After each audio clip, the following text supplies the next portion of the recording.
kita lagi di Kampung Lambu. Udah siang ya, mau makan siang nih. Seru kali. Lihat nih, di sini ada menunya dari Papa Gadri. Dan ini dari Dapur Jomblo. Tuh, apa namanya nih ya? Peyek bileh ya. Iya.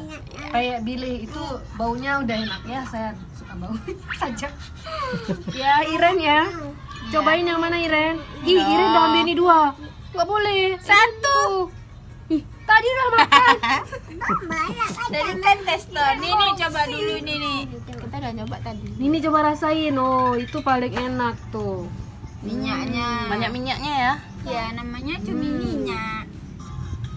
Ini enak juga nih cuminya nih. Iya. Mami, Enak ah. Gurih dia. rasanya. Ya, manis cuminya ada terasa juga kan? Tuh, Iren, cobain. Saya rasa yang ini dulu ya, dari Dapur Jomblo. Ini ada tambahan apa nih tepungnya? Tepung. Ada garam. Ini segar Garam sekali aja ya? ya. Kayaknya baru masak ya? Iya. Dia memang ada, kayaknya tepungnya ini ada telurnya. Jadi pas digigit garing kayak gitu. Terus bilihnya itu juga segar.